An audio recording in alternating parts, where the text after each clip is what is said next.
Howdy, everybody. Back at it again with another video here. Um, this is kind of a retake, from my Anomalous America, Missouri episode due to horrible audio and all kinds of weird issues I was having with StreamYard, and due to the kind of sacredness of this article, I decided to make a separate recording and its own video. Um, some of you that watched that episode will remember this, and this will be new for a lot of you. But as the thumbnail states, the Mississippi River is the true Nile. Well, many of you have heard me speak on this countless times, and it definitely seems likely that the oldest version of Egypt that we're aware of existed here in the Americas, especially along the Mississippi River or the Great River, the River Sham. Yeah, so time is precious. Again, thanks for being here. Thanks for joining me for another one. We're going to show some pictures of this. We're going to be talking about so the date. Let's just talk about the date real quick. Okay, the dates we're looking at. The article is from 1869, and we're going to be talking about a bridge from St. Louis, Missouri, to Illinois. They considered at that time both of the cities to be called St. Louis, East and West, and the work began on the bridge in 1868. This article is written in 1869. And it talks about as they were building the pylons and blowing the bedrock apart to sink the footings for this bridge, they stumbled upon one of the most amazing discoveries in American history. One of the most amazing discoveries that you've never heard about. So yeah, let's show this. I got two good drawings of this bridge. And this is the excuse me, this is the absolute best quality I could get. So I'm going to zoom in for you, but my apologies if it looks pretty good on the stream. Okay, cool. So here's the bridge. It's beautiful. Tells you right down here work began January 1868 and the superstructure completed in May 1874. The eastern abutment rests on a solid foundation 110 feet below the surface. The masonry measures 113,000 cubic yards. The center span is 525 feet. The total length is 628 feet. Double railway tracks, footwalks, and track for ordinary vehicles. Estimated cost $10 million. Pretty unbelievable amount in that time frame. And as you can see, it's quite a beautiful bridge. But what they find beneath it is what's really going to blow your minds, and definitely blew my mind. I got one more image here I want to show you, maybe two more. Yeah, I found this one a few years back, and man, it's just always been one of my favorites. I like this image here because it shows you what they did. Up here, you see them sinking the pylons, and then you see down here when they had the um, water removed, how they began to. You can see the center of that same. Here's the pylon. They use these kind of hammers essentially to drive them down, and then you can see the concrete footing they build around that. And you can see here in the image, I know it's hard to see. This quality is even worse than the previous one. So my apologies. Again, these are from, right when they were building this thing. So pretty amazing drawings. You can see the bedrock right here below. And as they stated, it was 110, 115 feet below the surface. So what we're talking about today lies below that, right? Pretty unbelievable. And I'm sure you're already sick of me saying that. So let's go ahead and get into the juice. That is the article.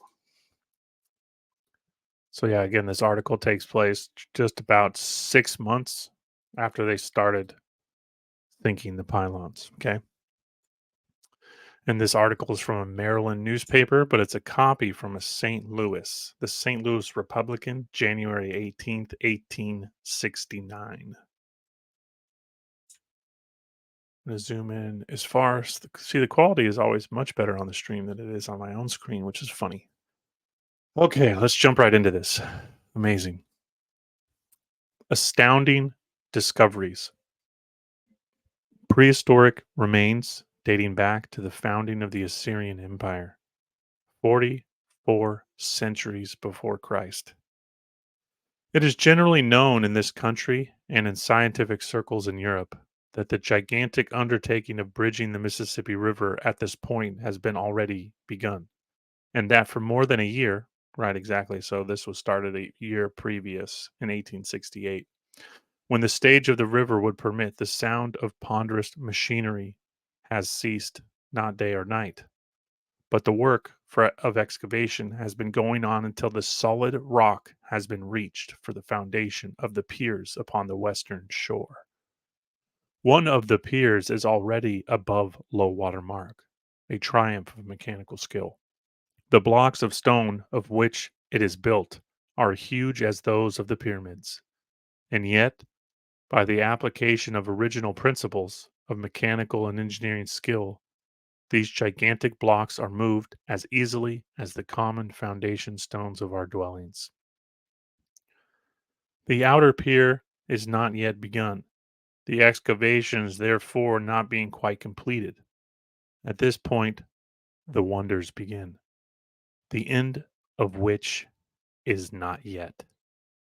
What effect the discovery of this tunnel under the river may have upon the location of the bridge, the Board of Engineers will soon determine.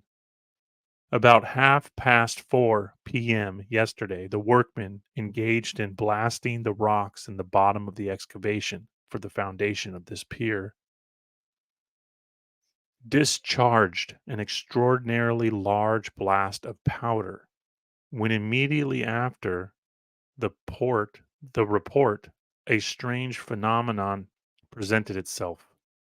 Instead of having to wait the usual time for the smoke to clear away, they saw it ascend rapidly in a column through ensuing from the smokestack of one of the steamers. This soon cleared, and it was found that a steady amount of air with a strange damp odor was issuing from the cavernous excavation, showing that an opening had been made into some unknown subterranean passage. Upon descending to the bottom, the usual mud and water had disappeared through a dark, deep opening in the rock about 10 feet in diameter, made by the last discharge of powder. Ropes, ladders, and torches were immediately procured, and careful explorations begun. We cannot now enter into detailed description, but having been invited to accompany the Board of Engineers with a delegation from the Academy of Science and Historical Society, we must reverse a full exposition of this wonderful discovery until we shall have made a more careful survey. Suffice it for the present to say it is certain that it passes entirely under the river to the Illinois shore, and whether it is wholly the work of some ancient race who once inhabited this land, whose interesting remains are strewn so thickly up and down this great valley. Important little marker there. They're even nodding to the fact that this ancient work is found all along the Mississippi Valley, right? The great river. Or whether it is partly natural and partly artificial remains to be seen. In any case, excuse me, in any case, it is none the less stupendous. The main passage should judged to be about 20 feet high by 15 broad and systematically arched overhead, part of the way by cutting through solid rock and part by substantial masonry. The bottom seemed to be much worn, as if by carriage wheels of some sort. There are many lateral passages, which of course we had no time to enter. These are about 8 feet high and 6 feet wide. In the main passage, we saw no tools or implements of workmanship, but on entering one of the lateral passages, we soon emerged into a large chamber supported by leaning pillars of solid rock when the chamber was excavated. Around the walls of this chamber, there were what seemed to be niches closed with closely fitting slabs, each slab covered with inscriptions in runic uniform characters, which to our eyes bore a marvelous resemblance to those upon the slab in the mercantile library which was brought from the mines of Nineveh. Between the niches were projecting pilasters with draped Abyssinian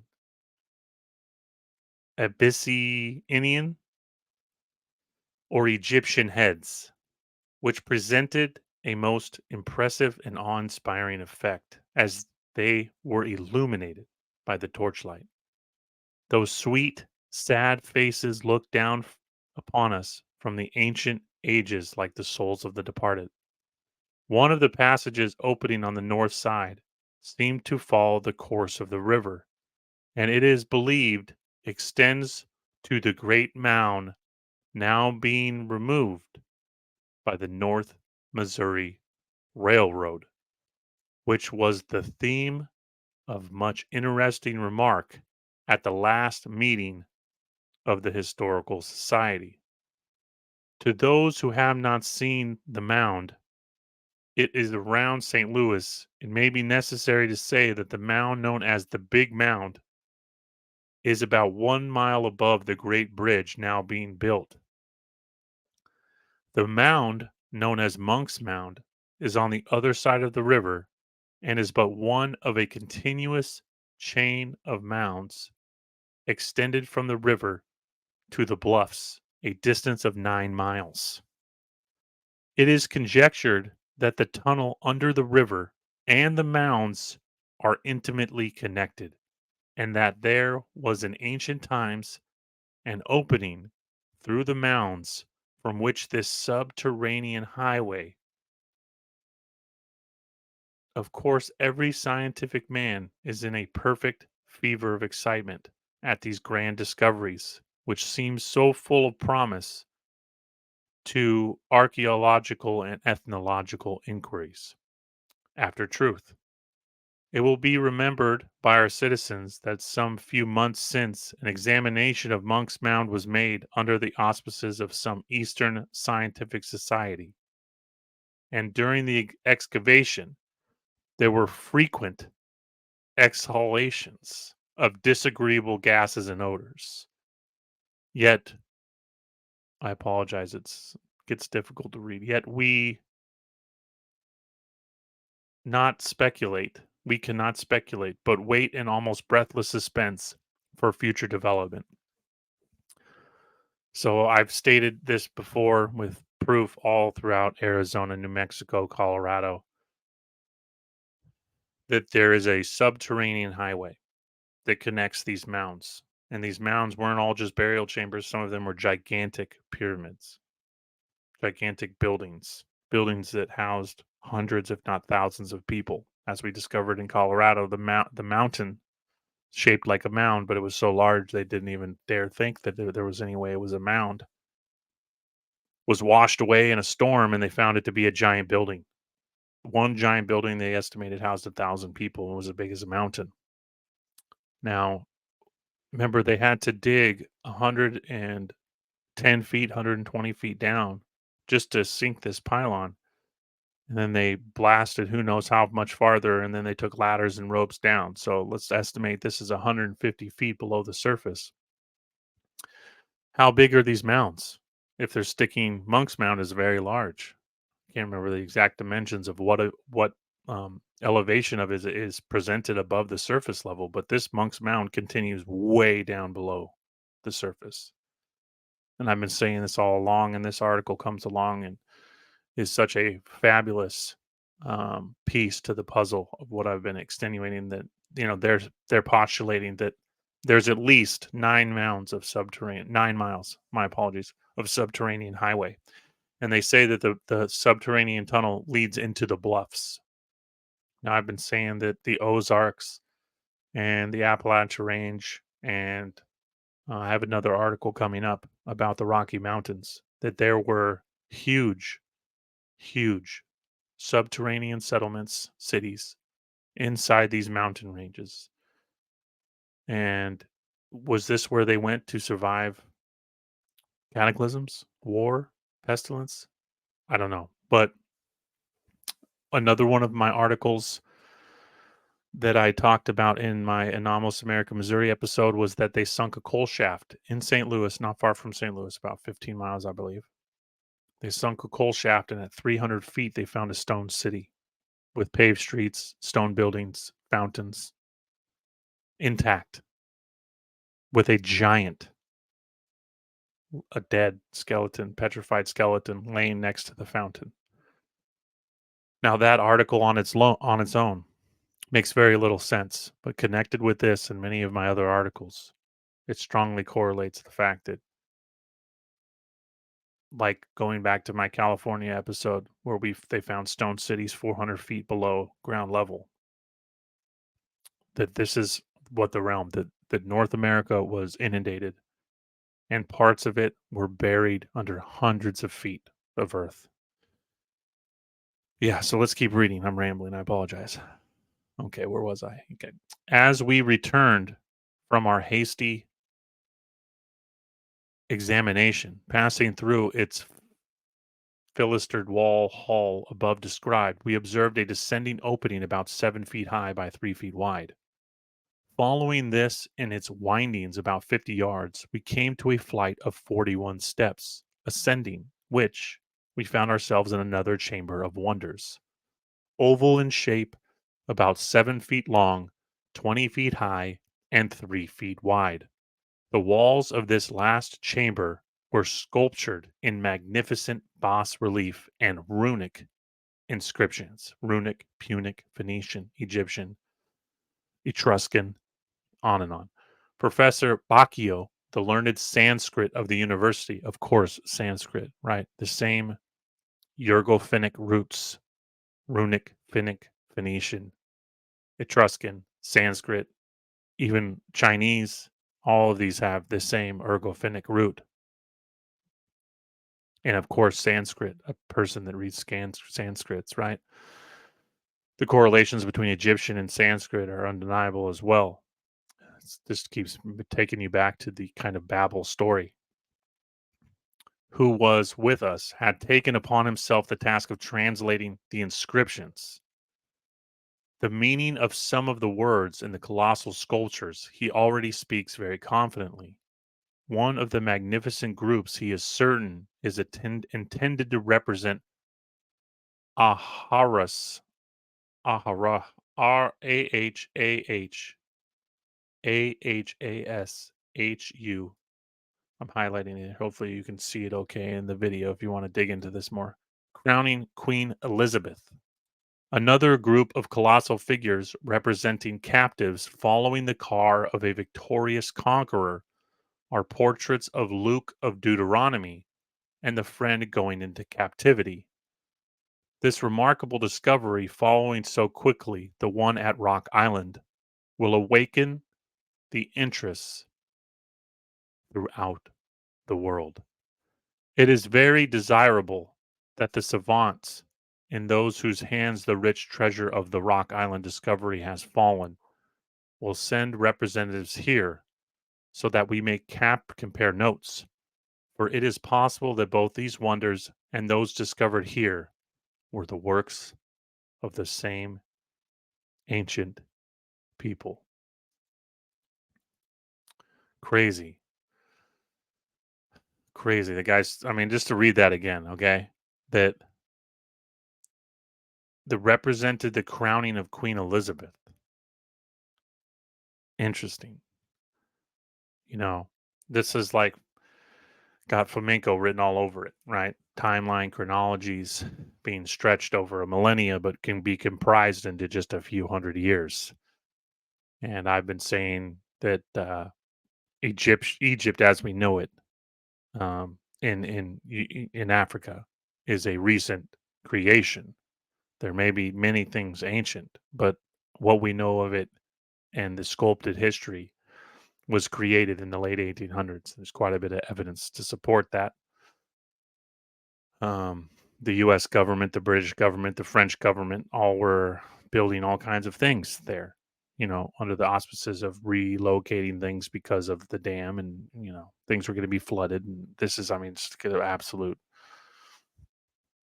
sh- nonsense. They were doing the same thing with a lot of monuments, quote monuments in the 1800s, 1900s were being built because again,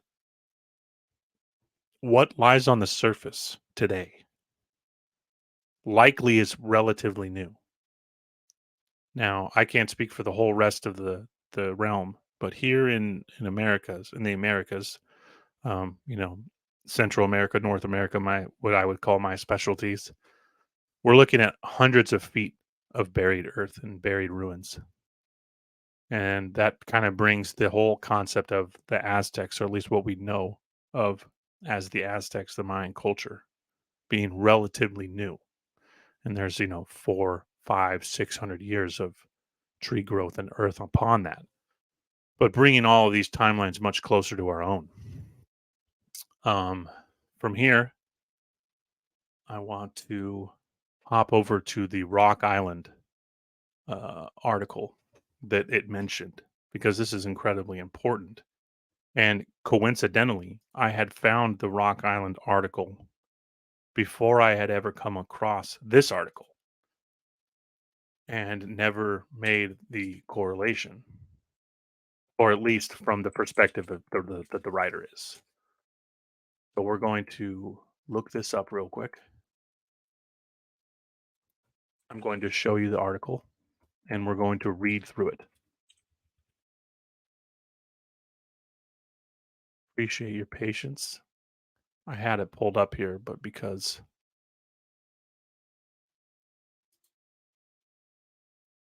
Rock Island is very interesting, not only for what we're going to find below, but for what lies on the surface. Um, there is a large star fort on Rock Island, and it connects to an underground subterranean network. Now, I've been saying for quite some time, and many of the Civil War accounts will support this, that these many of the star forts in America were buried in this event, just like these ancient places as well. Star forts, like you think of when you see the ones in Europe, but they are buried here, and that the narrative was that they were built by the French and used as military outposts. Now, some of these were written about in the early 1800s, and they had zero explanation, none. That they had been buried for hundreds, if not thousands of years, and their size was unbelievable. I've talked about these before. I've done a few videos on them. Um, but yeah, so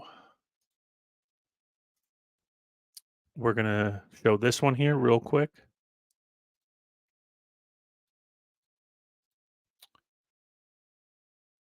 Here's a old drawing of Rock Island. Here's the star fort with the tunnel systems that outlie, and then other stone buildings.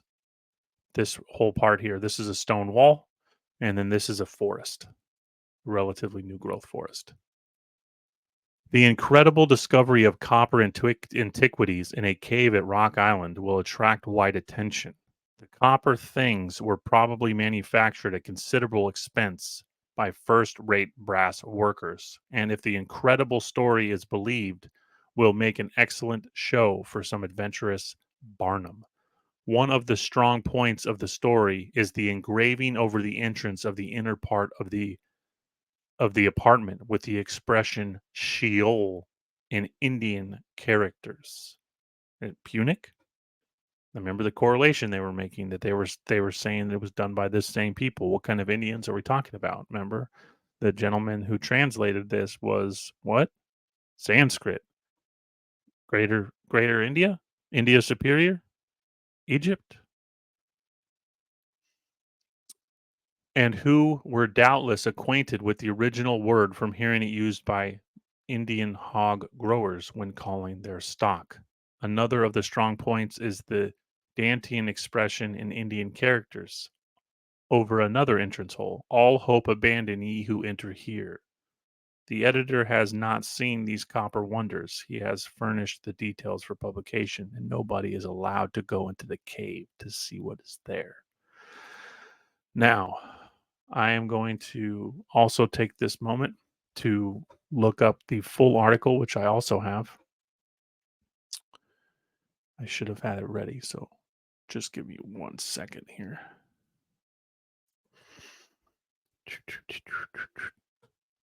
But yeah, the correlations are endless. I do realize some of you that watch this video are not familiar with my material or new to my channel.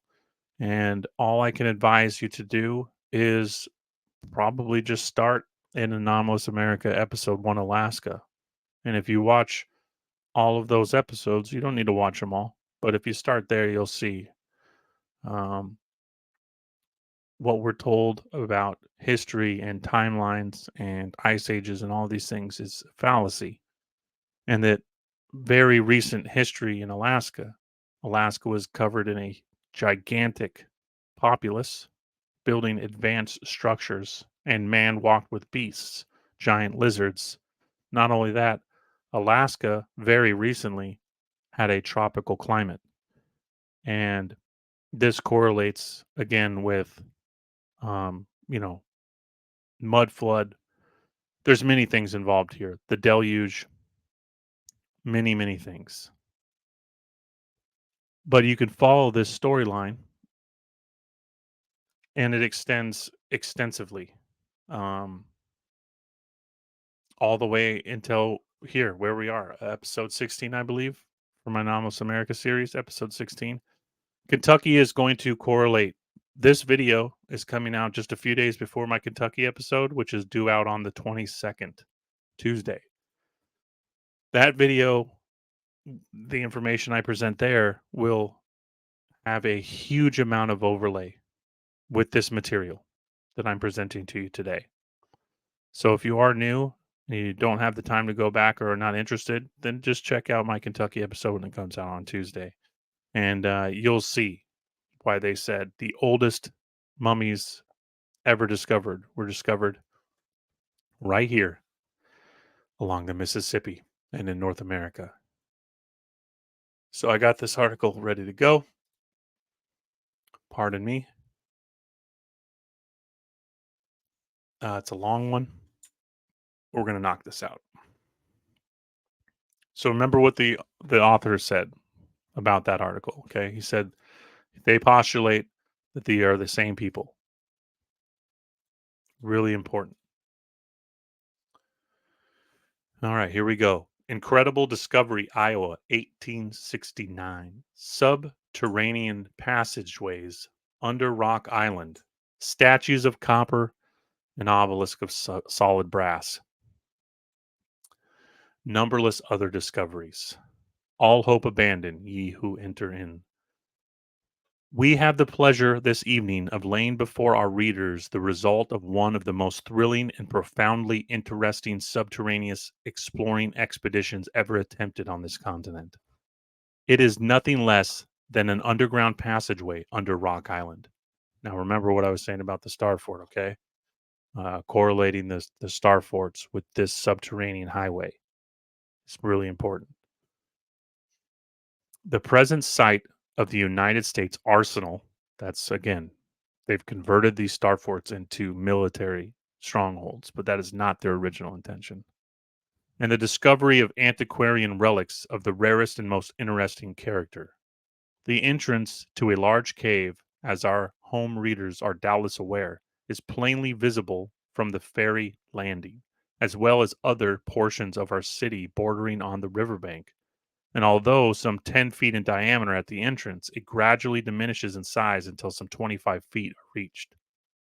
When it is with difficulty that a person can effect an entrance by crawling through the aperture, but when once fairly through, there is no difficulty in standing erect. Until the recent interesting discoveries were made by the enterprising explorers representing an Eastern scientific society and who are now sojourning in our city. It's always an Eastern society, okay? Because they're going to take whatever they find and it's going to Europe. This cave has never been known to be over 120 feet in depth and has possessed nothing more than ordinary interest, except as having been thought by the stern old Sac warrior Blackhawk to have been the chosen abode of the Great Spirit that presided over their destinies. But upon close examination, at the terminus of one of the darkest and most intricate recesses, a narrow cavity was discovered in the rock, and by the aid of torch forced into it, an interior apartment was found, upon entering which the party were enabled to explore the subterraneous passage for nearly 1,000 feet. The main passage is some 6 feet in width and about 9 in height, and is evidently a natural cavern, though in several places there are evidences of it having once been widened, as chisel marks can be distinctly discovered on the walls, besides numerous small recesses at regular intervals of 50 feet, which bear traces of having been hewn out of the massive solid rock. The second corridor leading from the main one is very extensive, containing 6 ponderous pillars enwreathed with gorgeous decorations. Beyond this is a shorter chamber, in which is the entrance to the sanctum sanctorum, and which contains one of the grandest collections of antiquarian curiosities ever discovered on this continent. It contains a huge pedestal in the center, constructed of solid copper, upon which is a magnificent shrine, which, with its unique inscriptions, denotes the antiquity of its devotees. Punic? Surrounding it are the colossal figures of the 12 worshippers in kneeling posture, and quite contiguous to them is the symmetrical, though diminutive figure of an Indian maiden with a surpassing beauty and strongly marked features indicative of deep thought and wondering surprise, pointing with one hand to the expressive word engraven upon the wall, Sheol, indicating thereby that the end of their destiny and race is at hand. Above them, on its above them on the projecting and crescent-shaped roof are arranged in systematic precision crossbows, arrows, and other weapons in warlike profusion, reminding one of the ancient sons of the Persia and Greece. The atmosphere in this apartment is almost unfit to sustain animal life, being damp, heavy, and very impure. The torches of the exploring party were several times extinguished, and the persons having the expedition in charge barely escaped suffocation. Immediately adjoining the room containing these wonders is an obelisk of solid brass, some 7 feet in height, beautifully sculptured on 4 sides. There are, in all, 21 small bas reliefs, and above, below, and between them is carved an inscription 76 lines in length. The whole is in the best state of preservation. Scarcely a character of the inscription is wanting, and the figures are as well defined as if executed only a few days ago. One of the scenes represented is a circle of the ancient aborigines sitting in council, with the all potent pipe of peace performing its wonted circle, while the fortunes of war and peace are being discussed in the presence of the white winged presiding genius. White winged presiding genius. Interesting. Another scene represented is a royal chieftain followed by his attendants. A prisoner is at his feet, while men are being introduced leading various animals and carrying ponderous crossbows, javelins, and other weapons. The animals represented are the elephant, polar bear, lion, stag, and various kinds of monkeys. The ornaments delicately graven on the robes of the party, the tassels and fringes, the bracelets and armlets, the elaborate curls of the hair and beard are all entire. One of the chiefs stands very erect and carries in his arms an animal resembling a camois, camois, Chamois, upon his right arm, and in his left hand a branch bearing fine flowers. Around his temples are a fillet adorned in front with a rosette. It's just like it's like Assyrian, it's like Greek, it's like Persian. It's crazy. One of the other characters in a tragical attitude holds a square vessel resembling a basket in his left hand and a drawn dagger in his right, while on his head is worn a rounded cap, at the base of which is a horn. The garbs of both consist of a robe falling from the shoulders to the ankle and a short tunic underneath, descending to the knee, and are richly and tastefully decorated with embroideries and fringes, whilst the hair and beard are arranged with study and taste. The limbs are delineated with peculiar accuracy, and the muscles and bones faithfully, though somewhat too strongly marked. After proceeding further, the party reached a large room with a high arched roof, in which were the entrances to many other chambers. This contained the crowning gem of the wonders, nothing less than a huge sarcophagus of copper, 9 feet long, 3 feet in width, minutely sculptured within and without, with several hundred figures representing an immense funeral procession and ceremonies relating to the deceased chieftain, with emblems and other devices. The lid was partially removed and revealed a quantity of bones and javelins. In one of the secluded corners of this apartment, and a few feet below the level of the floor, is the arched entrance to an unexplored chamber, approached by a narrow passageway down through a hideous stone stairway. The party, after repeated efforts to effect an entrance, were obliged to abandon it. In plainly defined Indian characters is the significant inscription, "All hope abandon, ye who enter in." An abomination which, while it tended only to excite and increase the curiosity of the explorers, was wisely heeded. The knowledge of this ancient and interesting race does not seem by any means to have been confined to statuary and sculpture.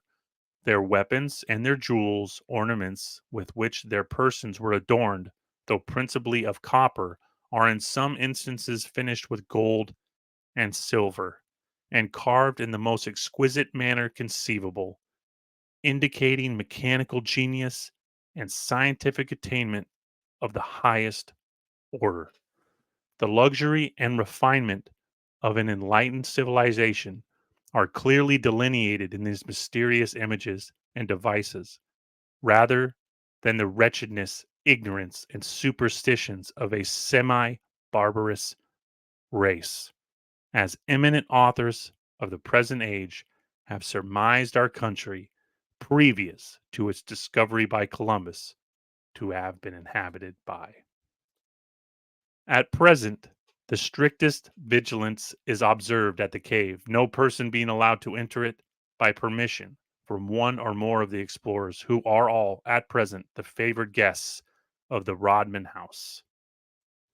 We congratulate the exploring party and the scientific association they represent for having, in defiance of their perils of the adventure and the ruthless ravages of time, brought to light these monuments of ancient grandeur and magnificence, and our gratitude at being furnished for publication. The details of research is so thrilling and astounding in their character is only equaled by the absorbing interest which we feel confident our readers will experience in their perusal. During the interval of proceeding further with their investigations, we understand it to be the intention of the party in having the relics in their possession to ship the movable portions of them at once to New York, if permission from the War Department for the removal can be obtained. Whew. I'm just going to reread this last part here because I just obviously everything about this is incredible. But just hearing this man's words and kind of echoes back with the article we read about what they found under the Mississippi River. The knowledge of this ancient and interesting race does not seem by any means to have been confined to statuary and sculpture, their weapons, and their jewel ornaments with which their persons were adorned, though primarily of copper, are in some instances furnished with gold and silver, and carved in the most exquisite manner conceivable, indicating mechanical genius and scientific attainments of the highest order. The luxury and refinement of an enlightened civilization are clearly delineated in these mysterious images and devices rather than the wretchedness, ignorance, and superstitions of a semi barbarous race, as eminent authors of the present age have surmised our country, previous to its discovery by Columbus, to have been inhabited by. You're damn right. The country was inhabited by an incredibly advanced race. And that's all you'll ever hear about this discovery, just like the one previous. Certain people step in, and it's never written about again. Want to thank you for joining me for this episode. I hope you enjoyed that. I didn't read through both of those for the Anomalous America, Missouri episode just because of their length. So they definitely warranted their own episode. And better audio quality and a little more of my own opinions with a deeper read, I think goes a long way with articles like this that are very rare and very special. As always, thanks for being here, and I look forward to seeing you on Tuesday for Anomalous America, Kentucky. There's going to be so much that ties in with this. It's going to be amazing. Really looking forward to it. Hope I see you all there. Have a wonderful day, guys. Bye.